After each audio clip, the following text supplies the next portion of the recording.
And now, Roma Wines, R-O-M-A, made in California for enjoyment throughout the world. Roma Wines present Suspense. Tonight, Roma Wines bring you Mr. Brian Donlevy as star of Lazarus Walks, a suspense play produced, edited, and directed for Roma Wines by William Spear. Suspense. Radio's outstanding theater of thrills is presented for your enjoyment by Roma Wines. That's R-O-M-A, Roma Wines. Those excellent California wines that can add so much pleasantness to the way you live, to your happiness in entertaining guests, to your enjoyment of everyday meals. Yes, right now, a glassful would be very pleasant, as Roma Wines bring you Brian Donlevy and a remarkable tale of Suspense.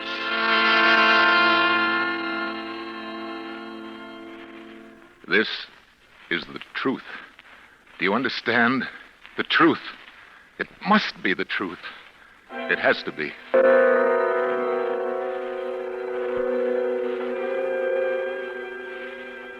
I, Robert Winsley Graham, a doctor and psychiatrist by profession, do hereby of my own free will and volition, albeit with deepest regret, make the following full and complete statement relative to that all but unbelievable series of events which has brought such disaster and misfortune to my house, and particularly to my poor wife, Isabel. It had its beginning, properly speaking, some 2 months ago, to be exact, on the evening of August 25th. We were in the drawing room, Isabel at the piano practicing, as she said, her Aunt Jane and I on opposite sides. Isabel, what's the matter? I don't know. I can't seem to keep my mind on anything anymore. Even my music. Nerves. Nerves. Huh. Aunt Jane, please. I'm sorry, but I don't believe in beating about the bush. You're an artist. You've got talent. There's no sense in your trying to subordinate yourself to somebody else. Aunt Jane, that's enough. I'm not subordinating myself to anyone. Really, Aunt Jane, you mustn't interfere, you know.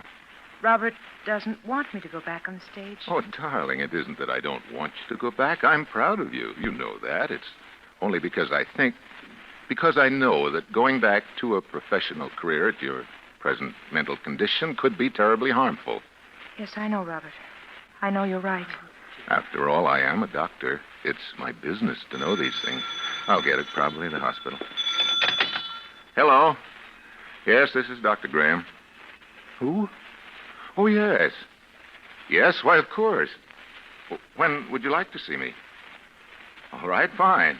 No trouble at all. Very well, I'll be expecting you. Goodbye. Isabel, good heavens, who do you suppose that was? Who? Roger Holcomb. Do you remember the case? Roger Holcomb.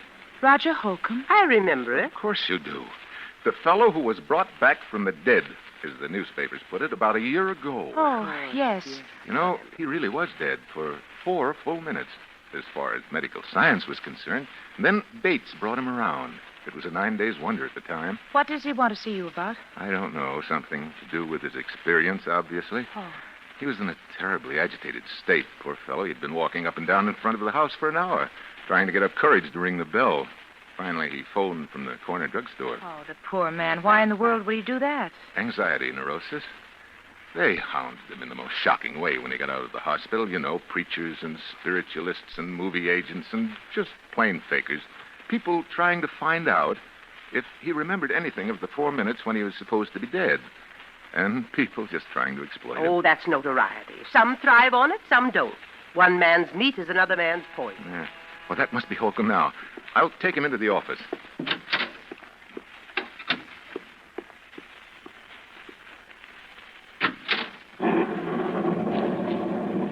Dr. Graham? Yes. You're Roger Holcomb? Yes. Come in. Thank you. It's a pleasure to meet you, Mr. Holcomb. Is it? Sit down. Oh. Why did you come to me, Mr. Holcomb? Well, I was told that you specialized in strange cases. Things that other men can't explain. Yes, that's true in a way. You know what happened when I got out of the hospital? How they followed me and questioned me, hounded me day and night, trying to find out if I remembered anything, if I'd experienced anything beyond the grave. Yes, I remember that. And then you remember that my answer was always the same, that I remembered nothing, that I knew nothing. Well, I was wrong. Oh? What did you experience during those 4 minutes? I don't know. But it must have been something. Something I don't even dare to think about. How do you know this? Well, it happened the first time on a boat trip, which I'd taken to recover my health. I found myself chatting with a woman who was seated at my table in the dining salon. She found occasion, such women often will, to mention her age. She said, "After all, I'm not yet 40. And then it happened. What happened? From somewhere came crashing into my mind the certain knowledge of the exact day and year of that woman's birth. And with it, a compulsion to speak out, a compulsion which I could no more have resisted than I could have resisted breathing. I said, "Madam, you were born in May, weren't you? May 30th? And then I added the date, the year 1900. She was well over 40. She'd lied to me. It's an innocent enough thing, but I had known the truth and been forced to speak it. And I have been ever since." Wow. And this condition has existed only since your... Since my 4 minutes beyond the grave, yes. It's as though...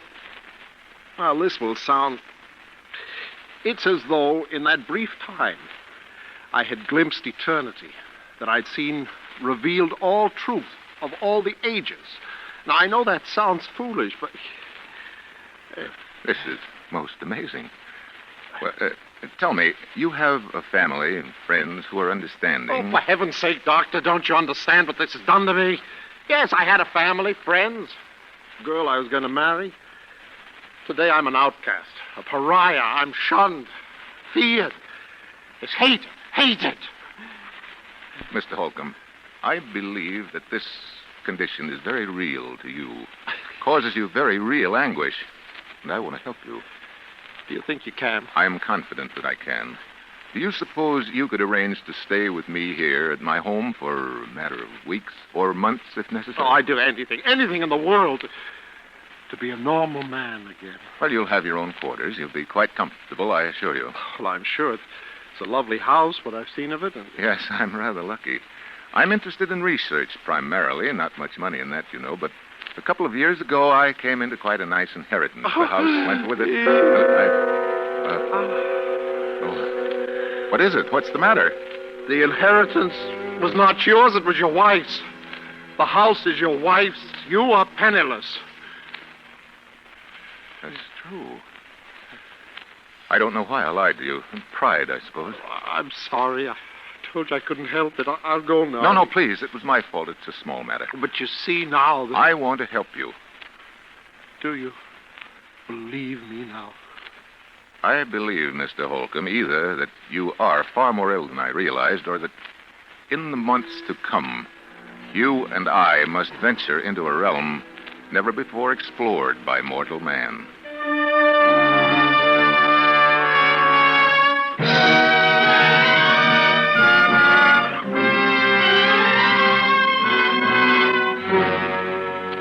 For suspense, Roma Wines are bringing you Brian Donlevy in Lazarus Walks, a radio play by Robert L. Richards from a story by J. Marion Speed.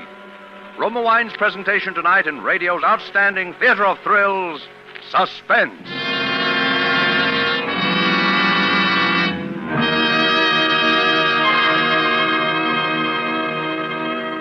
Between the acts of Suspense, this is Ken Niles for Roma Wines.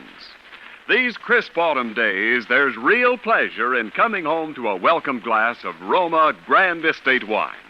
Yes, for evenings at home or small get-togethers with friends, it's smart to serve Grand Estate wines. You can serve Grand Estate wines proudly to anyone, anytime. For each Grand Estate wine, a limited bottling by Roma, is born of choicest grapes, then guided to superb taste richness by patient skill, America's finest winemaking resources, and necessary time. Win compliments from your guests with Grand Estate California wines. For entertaining, medium sherry, ruby port, or golden muscatel. For dining, Burgundy or Sauterne. Remember, Grand Estate wines presented by Roma, America's greatest vintner. And while there's time, take advantage of present low Roma prices. Buy a case of assorted Roma wines for the holidays. Do it now and save money. And now, Roma Wines bring back to our Hollywood soundstage Brian Donlevy in Lazarus Walks, a tale well calculated to keep you in suspense.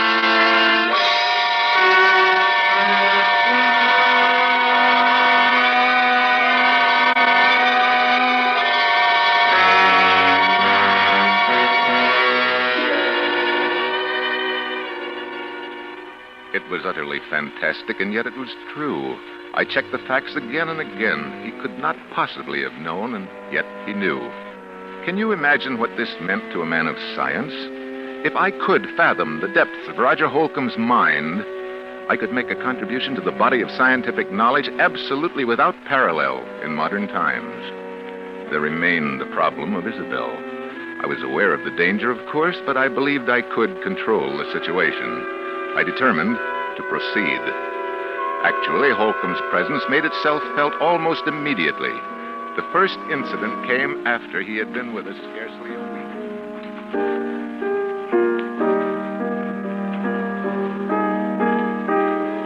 Isabel, please stop that playing and listen to me. Aunt Jane, you know Robert has said I mustn't talk about it.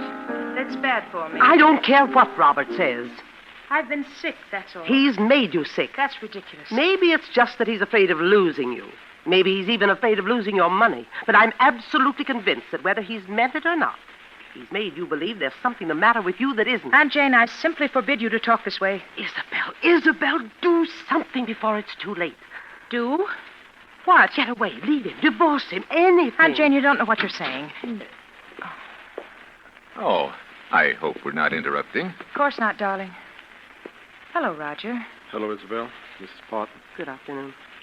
How are you feeling, Roger?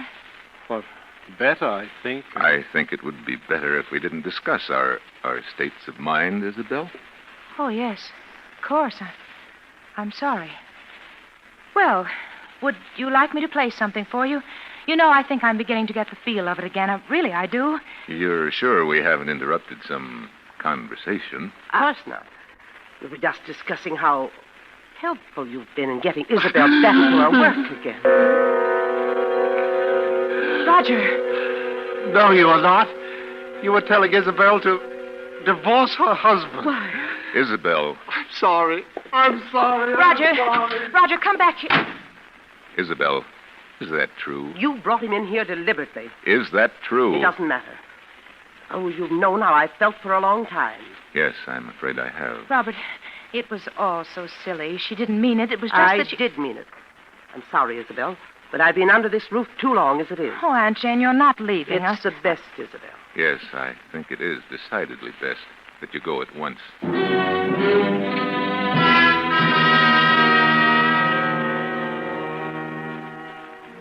It was this incident which gave me my first insight into the relationship which was destined to develop between Isabel, Roger, and myself. The first and most obvious result was that Isabel and I became further estranged as each day passed.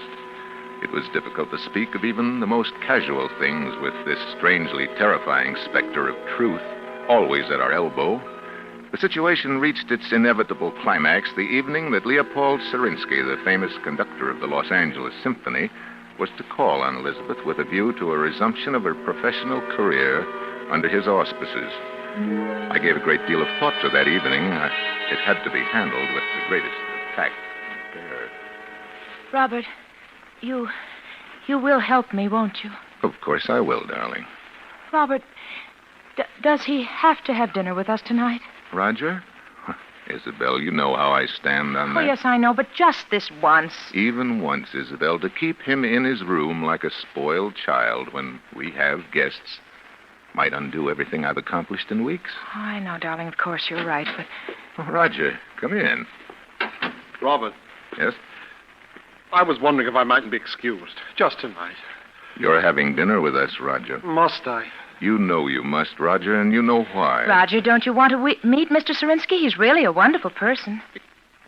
Yes, indeed, I would very much, but... You know, Roger, I made my debut with him in 1934. I did a concert with him every year until...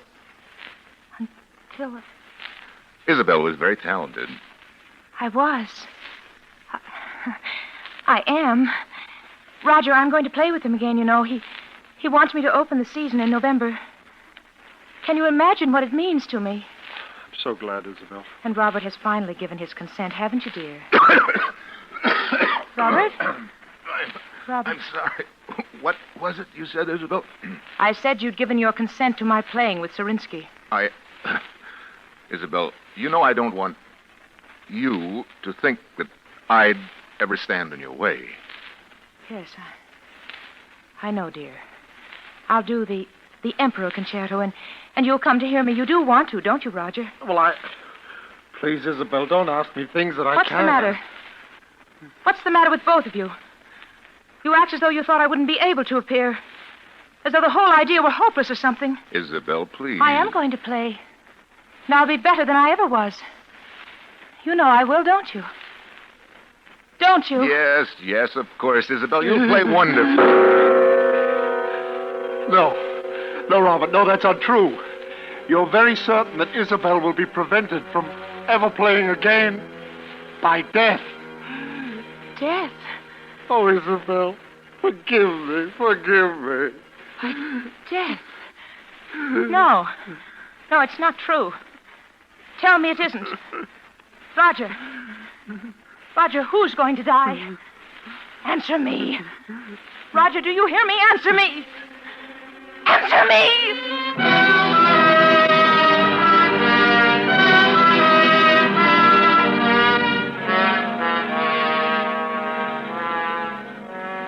When Serinsky arrived, I told him that it would be quite impossible for Isabel to leave her room. The concert was canceled, and indeed, to my knowledge, she has never touched the piano since that day.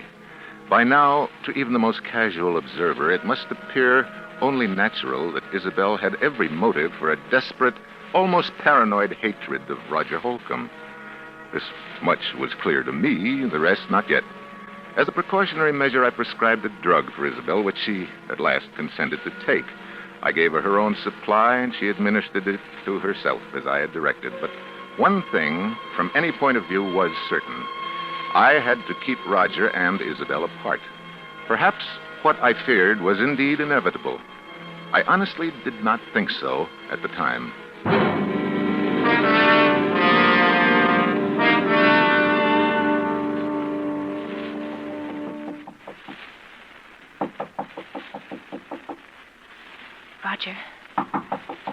Roger. Yeah? It's me, Isabel. What do you want? Let me in, please. No. Please. It's terribly important. Robert said... I know. But he said it would be all right this time. Are you sure? Yes, please. All right. Now, what do you want? I want to talk to you, that's all. What about that's so important? Roger, why don't you ever leave your room anymore? Can't you guess? Do you think I hate you? Oh, Isabel, I don't know what to think anymore. You do, don't you? I warned him. I told him it would happen. Now I'm going mad up here thinking of the anguish I've caused But, you. Roger, I don't... You must believe me. I know what it's been like for you having me here, Roger. Isabel. Roger, you see, for the first time in my life, I think my husband is wrong about something. Wrong? Yes. Don't you see? He's been worried about both of us, and so this distrust has grown up between us. Well, I don't distrust you, Isabel. You've been more wonderful But to me. you're afraid of me. And that amounts to the same thing. And it's bad for both of us. It's hurting both of us. I've often felt I wanted to talk to you, to beg your pardon. Oh, Roger, you don't have to do that. We're both sick. But I think if we saw each other sometimes, if we talked the whole thing out, it would help us both. Does Robert think so, too? No. Then he didn't tell you it was all right to see me. No. I lied to you. You what? I lied to you. You lied to me. And it didn't happen. Isabel, don't you see? I am getting well. It didn't happen. I know, Roger. I don't think it does happen anymore, except with Robert. With Robert? But what makes you think I don't that know. Something about the way he acts, the way he is. Oh, but Isabel, he is curing me then. Perhaps you shouldn't have come No! up. Don't you understand? We must see each other. We must talk. Listen.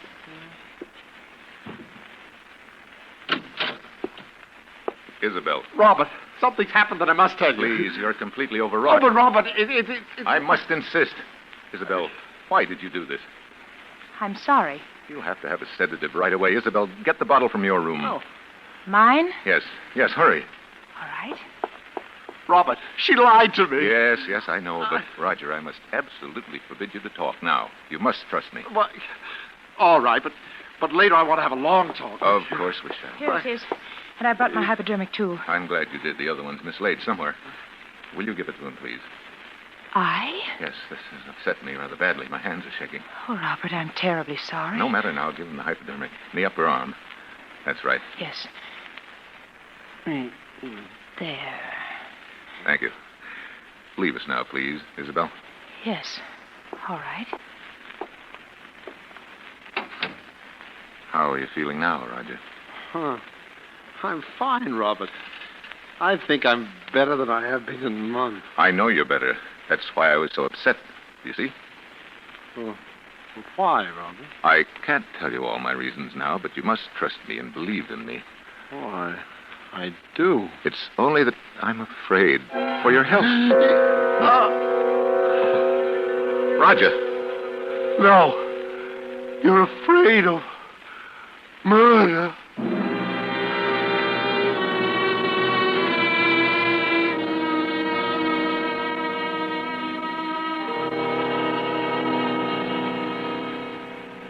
It was clear to me now. I knew I must take immediate action. I knew that the most terrible consequences might result if Isabel were alone with Roger Holcomb, even for a moment. For he knew. He said so. There was no other explanation. I thought it through most carefully, and yet no plans are perfect. No man is infallible.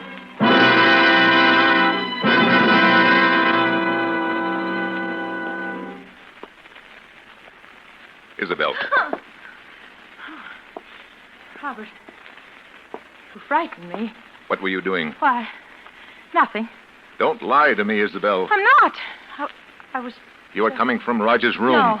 No, I swear I wasn't. Isabel, don't you understand that you're sick? That I've insisted on these things for your own good and his? All right. I was going to talk to him, but I haven't. Oh, Isabel, why do you try to tell me that? But it's true, Robert, really true. Is it? Roger. Roger. What? What's the matter? Look. Oh, no, it couldn't be. It is. He's dead. Dead. The hypodermic by his side. The drug. Your drug. Your hypodermic. But it's only a sedative. Except that in large quantities it's fatal. You know that. Oh, Robert, no. No, listen to me. Oh, Isabel, why? Why when I warned Robert, you? look at me. Look at me. It's Isabel. It's your wife. You can't... No. Where are you going? Robert, come back here. I'm going to call the police.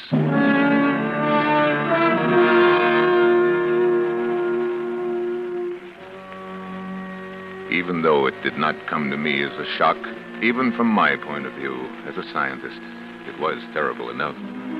Yet, it had to be done, and I had done it. I did not speak to her as we waited, and she made no further attempt to appeal to me. The police arrived. I told the story with as little emotion as possible.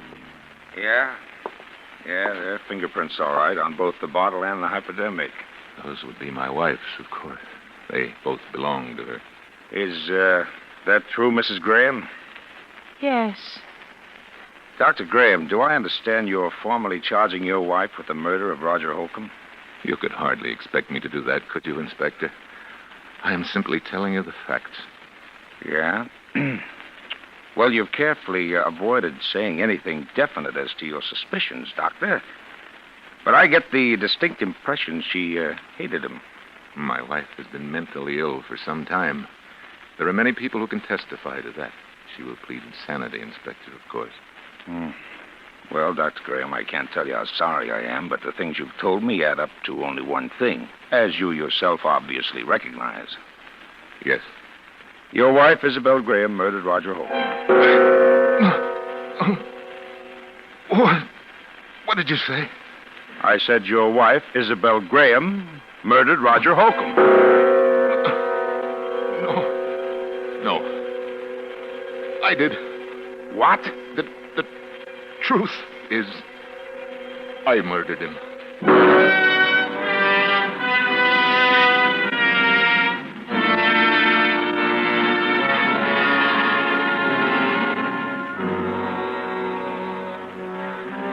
No plans are perfect. No man is infallible.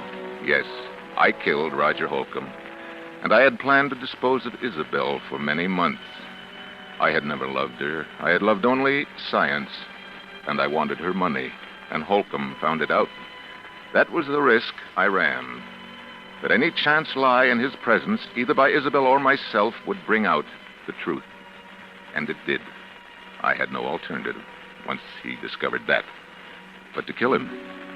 It was easy enough to throw the blame on Isabel, but I had not counted on that terrible compunction for the truth. That strange affliction of Roger Holcomb's and its power over me. Did it transfer itself at his death to me, or was it conscience? It is a pity that it had to end this way. It was a fascinating case.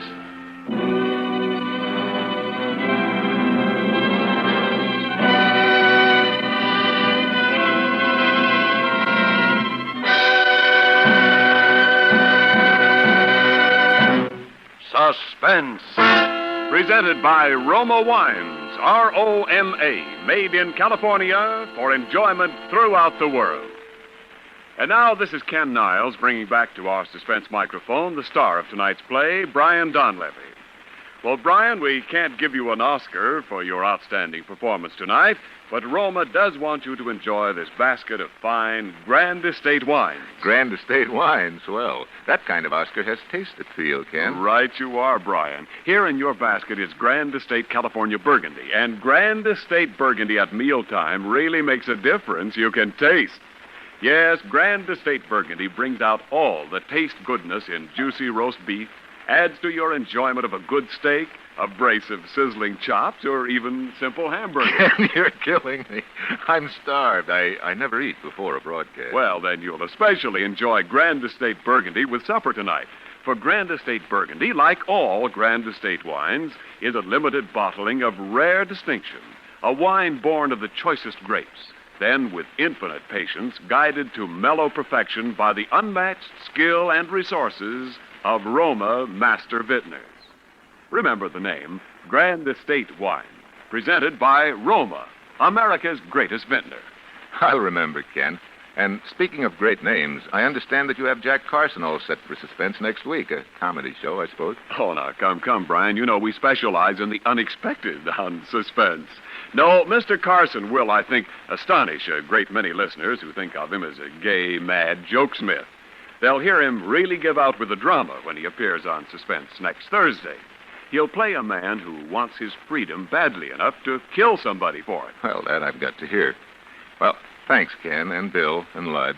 It's been swell, as usual. Well, thank you again, Brian. And we all think you're great in Paramount's 2 years before the mast. Next Thursday, same time, you will hear Mr. Jack Carson as star of Suspense. Produced and directed by William Spear for the Roma Wine Company of Fresno, California. Stay tuned for the thrilling adventures of the FBI in peace and war, following immediately over most of these stations.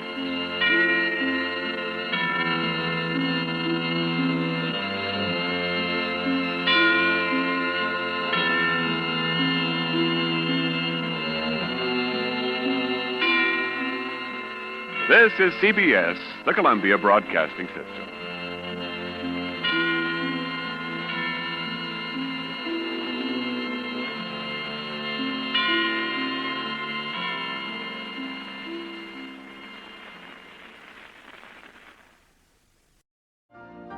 You've been listening to the OTR Gold Network. Find more classic radio at otrgold.com.